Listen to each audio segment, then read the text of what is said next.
Dear student, स्वागत है आप सभी लोगों का। आज के वीडियो में हम बिगम मेथड को करने वाले हैं। थोड़ा सा जो सिंप्लेक्स है ना, उसकी कैलकुलेशन बड़ी होती है तो काफ़ी टाइम लगता है नोटपैड पे, इसलिए हम आज इस पीडीएफ में डिस्कस करेंगे। आपको क्या करना है, जो ऑपरेशंस हैं उनको समझना है कि कौन सा ऑपरेशन परफॉर्म करना है और क्यों परफॉर्म करना है।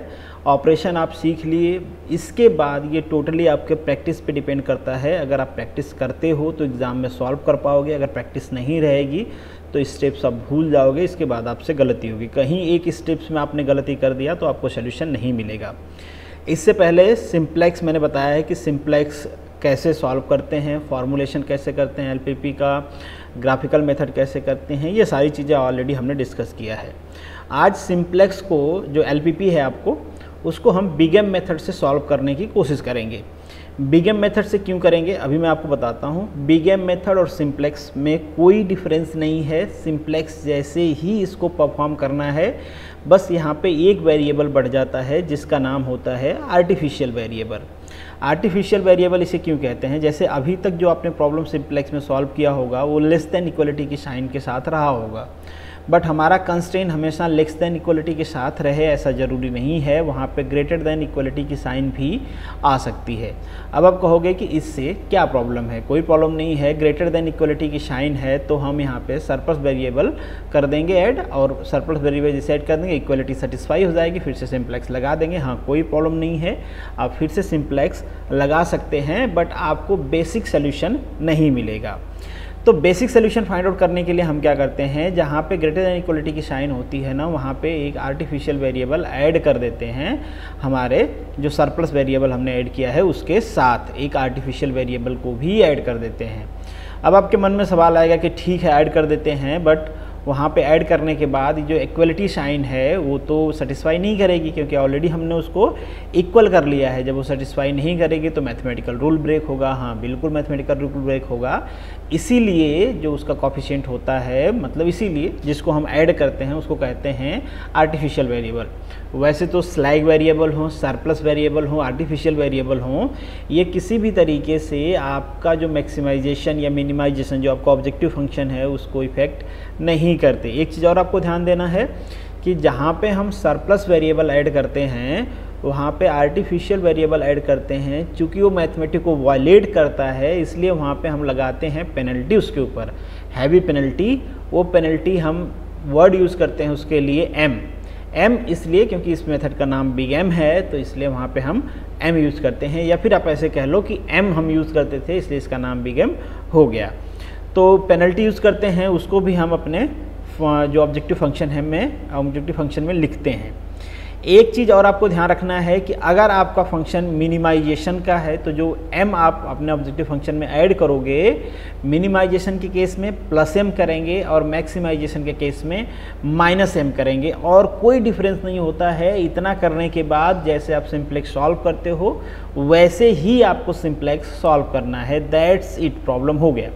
चलिए एक क्वेश्चन है, मैं आपको समझाता हूँ। यहाँ पे लिखा है minimise z 12x1 plus 20x2, और यहाँ पे कुछ कंस्ट्रेन दिए गए हैं, जैसे कि ग्राफिकल मेथड में भी दिया गया था, आपके सिंप्लेक्स में भी दिया गया था। ये जो फॉर्मेट होता है इसे हम कहते हैं कैनोनिकल। इसको आपको स्टैंडर्ड फॉर्मेट में कन्वर्ट करना होता है, मतलब ये जो इनइक्वलिटीज़ की साइन है इसको इक्वलिटी साइन में चेंज करना होता है। यहाँ पे आप देख लो दोनों साइड ग्रेटर देन 0 है, ग्रेटर आर इक्वल टू 0 है। आपको क्या करना है, यहाँ पे सरप्लस वेरिएबल लगाने हैं। सरप्लस वेरिएबल लगाने के साथ आपको एक आर्टिफिशियल वेरिएबल लगाने हैं to get the initial feasible solution. ठीक है, तो हमने यहाँ पे लगा दिया सरप्लस वेरिएबल। ये देखो आप सरप्लस वेरिएबल लगा दिए, -s1 -s2। ठीक है, माइनस माइनस करके, चूंकि ये वाला टर्म बढ़ा था कुछ इसमें से घटा दिया, दोनों की इक्वल हो गया। मैथमेटिक हमारी हो गई सेटिस्फाई, मैथमेटिक सेटिस्फाई हो गई, और ये दोनों हमने क्या किया, हमारे मिनिमाइजेशन वाले फंक्शन में ऐड कर दिया। अब आपको करना है initial basic feasible solution find out करना है। उसके लिए आपको ऐड करने पड़ेंगे आर्टिफिशियल वेरिएबल।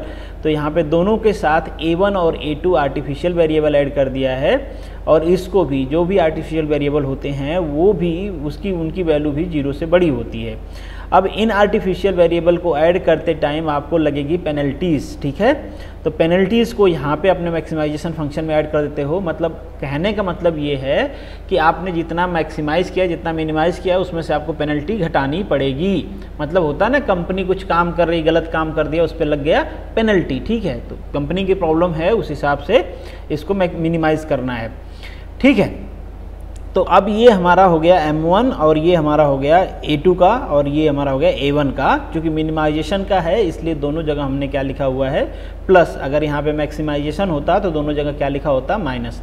अब ये ज़रूरी नहीं है कि दोनों जगह। एक चीज़ और आपको ध्यान रखना है कि जो ये आर्टिफिशियल वेरिएबल है केवल ग्रेटर देन इक्वलिटी के साइन में ही ऐड करना है, लेस देन वाले में ऐड नहीं करना है, ये आपको ध्यान रखना है। अब हमको बनाना है सिंप्लेक्स टेबल। सिंप्लेक्स टेबल का वही रूल है, सबसे ऊपर लिखेंगे CJ मतलब कोफिशिएंट ऑफ ऑब्जेक्टिव फंक्शन। तो ऑब्जेक्टिव फंक्शन यहाँ पे आपका है इन सारे के कोफिशिएंट 12, 20, 0, 0, mm लिख दिया ना, 12, 20, 0, 0, mm लिख दिया। नीचे आपको लिखना है बेसिक वेरिएबल, ठीक है, सॉरी ये हाँ ओके, ये बेसिक वेरिएबल हैं आपके और ये वाले नॉन बेसिक वेरिएबल हैं, ठीक है। बेसिक वेरिएबल में हमारे आ रहा है A1 एंड A2, ठीक है। ये दोनों का जो आर्टिफिशियल वेरिएबल था, इन दोनों को हम इसलिए लेते हैं, देखो दो चीज़ें होती हैं, जो यूनिट फॉर्म करेगा उनको हम लेते हैं, जो यूनिट मैट्रिक्स फॉर्म करेगा, या फिर आप इस तरीके से समझो कि ये आर्टिफिशियल वेरिएबल हैं, इनके ऊपर पेनल्टी बहुत ज़्यादा है। अगर ये हमारे ऑब्जेक्टिव फंक्शन में बच जाते हैं, कंपनी का जितना प्रॉफिट लॉस हो रहा है वो पेनल्टी में चला जाएगा। तो किसी तरीके से इनको हम क्या करें, हमारे ऑब्जेक्टिव फंक्शन से बाहर निकालें। ऑब्जेक्टिव फंक्शन से बाहर निकालना है मतलब यहाँ के जो बेसिक वेरिएबल हैं इनसे इनको बाहर निकालना पड़ेगा। बाहर निकालना पड़ेगा तो ऑप्टिमलिटी परफॉर्म करना पड़ेगा। तो बस वही कर रहे हैं हम। तो अब यहाँ पे बेसिक वेरिएबल हमने लिख लिया, बेसिक वेरिएबल लिख लिया, और यहाँ पे आपके non basic variable x1 x2 ये लिख लिया। इनको एज इट इज़ लिखना है जैसे हमने सिंप्लेक्स में लिखा था। यहाँ पे भी मतलब जो आपका फंक्शन था इसका इक्वलिटी वाली साइन 100, 120, तो ये हो गया 100 एंड 120, ये सब लिख लिया आपने। यहाँ पे रेशियो आपको फाइंड आउट करना होता है, क्योंकि हम जो ऑप्टिमलिटी परफॉर्म करते हैं तो चेक करते हैं कि किसको रिप्लेस करना है, जैसे सिंप्लेक्स में मैंने आपको बताया था। अब यहाँ पे A1 और A2 का जो कोफिशिएंट है आपके ऑब्जेक्टिव फंक्शन में वो क्या है, m है, वेरी सिंपल। तो यहाँ पे mm आ गया। अगर यही मैक्सिमाइजेशन होता तो क्या आता, -mm आ जाता। बस यही डिफरेंस होता है मैक्सिमाइजेशन और मिनिमाइजेशन में, इसके अलावा कोई डिफरेंस नहीं होता है, ठीक है। ऑप्टिमलिटी परफॉर्म करने का नेचर सेम है। जे फाइंड आउट करना है। ZJ क्या होता है, ZJ होता है AIJ मल्टीप्लाई CB। AIJ मतलब AIJ मतलब इनका कोफिशिएंट, I मतलब I11 लिख दोगे तो first column first row, I12 लिख दोगे तो फर्स्ट रो सेकंड कॉलम, इस तरीके से आपको परफॉर्म करना होता है। तो खैर ठीक है, आपको प्रैक्टिस आप लोगों ने किया होगा। m × 6 प्लस m × 7 13 आ गया। इसी तरीके से m × 8 m × 12 दोनों का ऐड कर दिया 20 आ गया। ये -1 आ जाएगा, सॉरी -m आ जाएगा, -m आ जाएगा, और चूंकि ये तो m 0 हो जाएगा, ये m आ जाएगा, तो ये 0 हो जाएगा, ये m आ जाएगा, ठीक है। ये यूनिट मैट्रिक्स फॉर्म कर रहे हैं, इन्हीं यूनिट मैट्रिक्स वालों को यहाँ पे हम बेसिक वेरिएबल बना के रख लेते हैं। वेरी सिंपल, ठीक है। ये मैं आपको इसलिए बता रहा हूँ यूनिट मैट्रिक्स वाला, कि कभी आप डाउट में आने लगो कि किसको बेसिक वेरिएबल में रखना है, तो आप मैच कर लेना कि यूनिट मैट्रिक्स कौन फॉर्म कर रहा है। अब हमको क्या करना है, CJ - ZJ मतलब जो हमारा ऑब्जेक्टिव फंक्शन का कोफिशिएंट है उसमें से आपको ZJ को माइनस करना है। तो ZJ यहाँ पे आ गया 12 - 13, ये आ जाएगा 20 - 20m, ये 0 - m, तो ये माइनस है तो प्लस हो जाएगा, ये भी प्लस हो जाएगा, ये 0 एज इट इज़ आ गया। अब आपको देखना है कि जो हमारा CJ - ZJ आया है इसमें से मैक्सिमम नेगेटिव क्यों है। देखो ये हमारा वेरिएबल अगर ग्रेटर देन इक्वल टू 0 आ जाता है, मतलब CJ - ZJ ग्रेटर और इक्वल टू 0 आ जाता है, मतलब हमारा फंक्शन ऑप्टिमाइज हो गया है। जब तक वो ग्रेटर देन 0 नहीं आएगा तब तक हम ऑप्टिमलिटी परफॉर्म करते रहेंगे।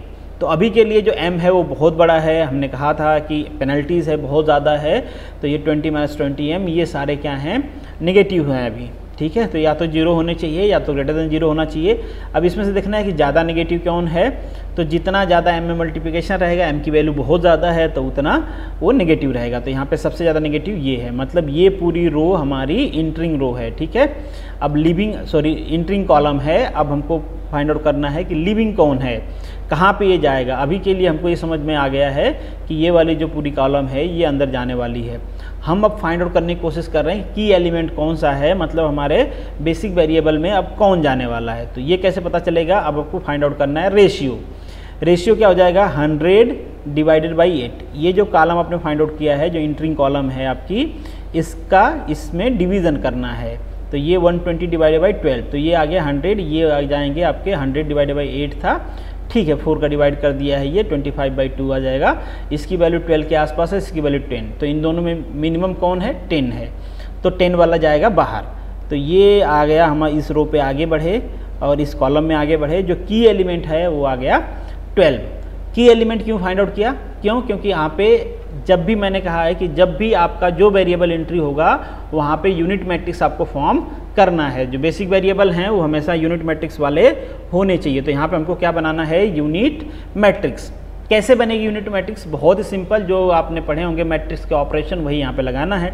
ये 12 है, सबसे आसान रास्ता है कि इस पूरे रो को आप 12 से कर दो डिवाइड। जब हम बात कर रहे हैं पूरे रो को, मतलब 120 को भी आपको डिवाइड करना है। बहुत बार क्या होता है, आप इधर तो कर लेते हो बट जो इसका रिजल्टेंट है वो आप छोड़ देते हो, तो इसको भी करना है, 120 को भी डिवाइड करना है।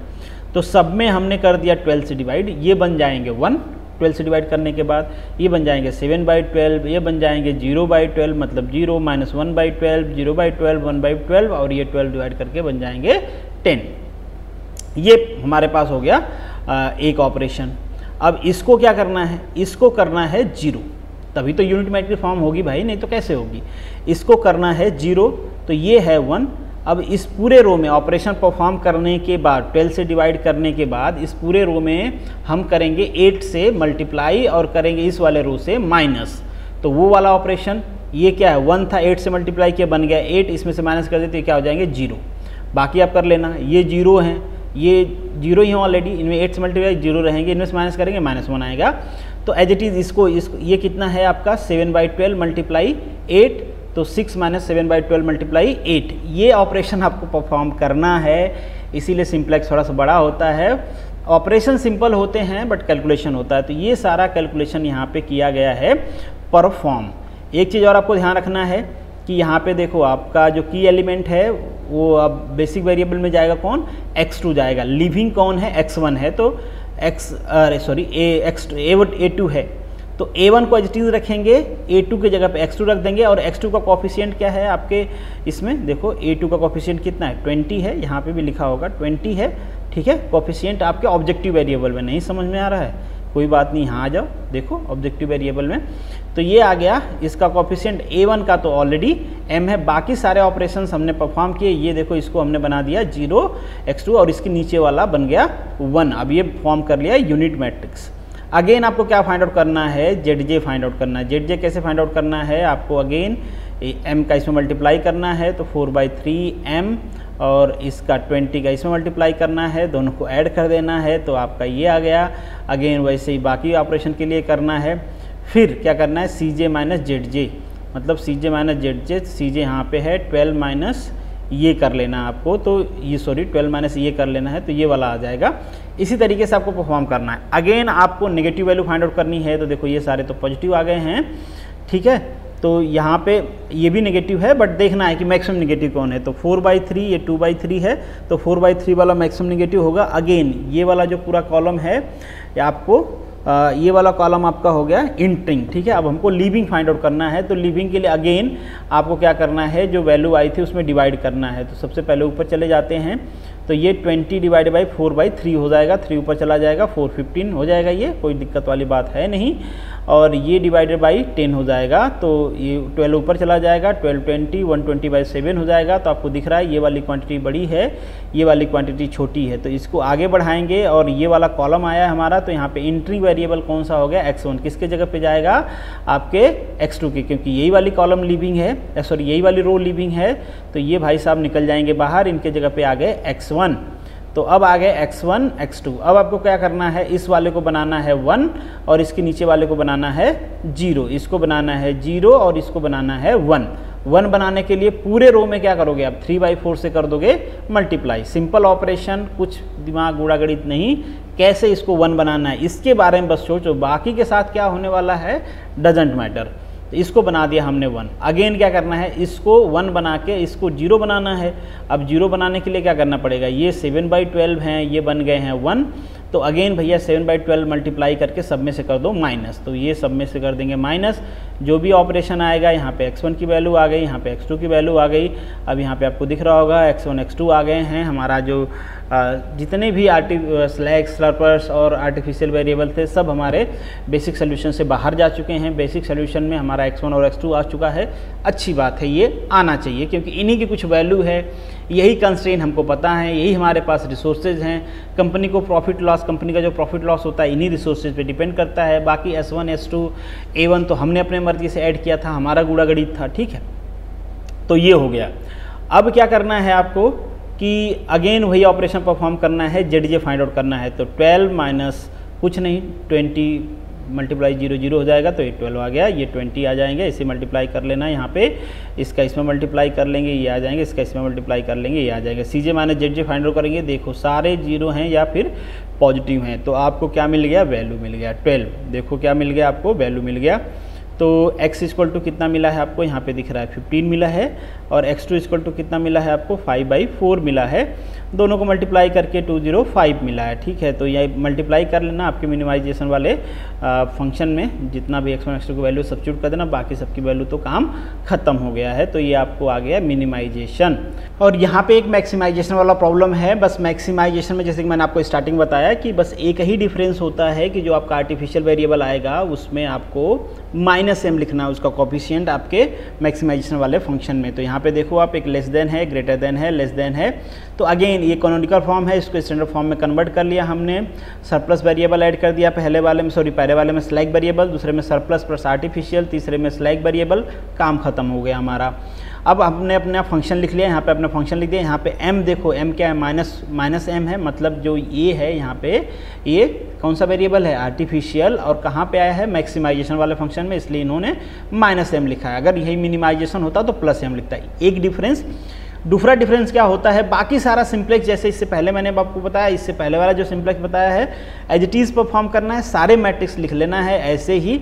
बस यहाँ पे आपको ध्यान देना है कि अगर मैक्सिमाइजेशन वाला प्रॉब्लम है तो इससे पहले हम क्या मोस्ट निगेटिव ढूंढ रहे थे, अब मोस्ट पॉजिटिव ढूंढेंगे।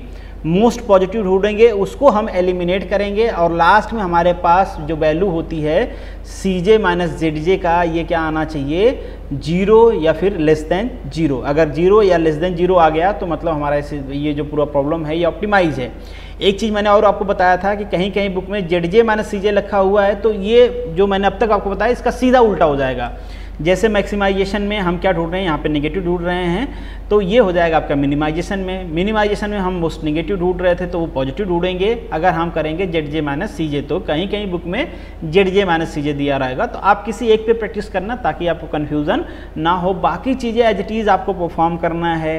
अगेन आपका जो यहाँ पे बेसिक वेरिएबल आए हैं, किसी तरीके से हमारे बेसिक वेरिएबल में हमको वो वैल्यू लानी है जो हमको पता है, कौन सी, x1 x2 की। बाकी जो हमारे पास वेरिएबल्स हैं उनको हमको किसी तरीके से रिमूव करना है, ठीक है। एटलीस्ट आर्टिफिशियल वेरिएबल तो नहीं ही आना चाहिए। आर्टिफिशियल वेरिएबल आएगा तो उस पर पेनल्टीज़ है, हमारा जो मैक्सिमाइजेशन है वो नहीं रहेगा। पूरे मैक्सिमाइजेशन, पूरे प्रॉफिट को आर्टिफिशियल वेरिएबल पे जो पेनल्टी होगी वो उसको खा जाएगा। इन शॉर्ट कुछ आप ऐसा समझ लो कि कहीं कंपनी में आप कोई काम कर रहे हो और अब कुछ ऐसा है जैसे कहा गया कि अगर आप ईंट भट्ठा चला रहे हो मगर आपका पोल्यूशन लेवल इतने से ज़्यादा हुआ तो आपके ऊपर लगेगी पेनल्टी। अब कुछ मालिक क्या करते हैं कि वहाँ पे वो पोल्यूशन का केयर नहीं करके कहते हैं यार अगर पोल्यूशन होता है तो होने दो, हमको प्रॉफिट ज़्यादा हो रहा है, तो प्रॉफिट कमाने के चक्कर में ऐसे रिसोर्स यूटिलाइज कर लेते हैं। सपोज करिए कहा गया है कि कोयले से नहीं चलाना है, आपको गैस से चलाना है। अब कोयले से चलाओगे तो पोल्यूशन ज़्यादा होता है, बट कोयला सस्ता पड़ता है, इजी मिल जाता है। तो मालिक ने सोचा चलो कोई चेक करने वाला नहीं, कोयले से चला लेता हूँ। तभी आ गई चेक इन आ गई। कोयला लगाना मना था, उन्होंने लगा दिया था। अब क्या होगा, उनके ऊपर लगेगी पेनल्टी। जितना भाई साहब ने प्रॉफिट कमाया था सब प्रॉफिट गया, प्रॉफिट से ज़्यादा लग गई पेनल्टी। तो यही चीज़ होता है कि जो आपका आर्टिफिशियल वेरिएबल है वो ऐसा रिसोर्स है जिसको आपको यूटिलाइज नहीं करना है, बट लालच में आप कर रहे हो यूटिलाइज, तो उस पर ऊपर लगेगी पेनल्टी। तो पेनल्टी लगेगी, इसलिए उसको करना है हमारे सोल्यूशन से बाहर। बस इतना चीज़ आपको ध्यान रखना है। दूसरी चीज़ बस कि जो अगर मैक्सिमाइजेशन का है तो -m रखेंगे, मिनिमाइजेशन का है तो +m रखेंगे।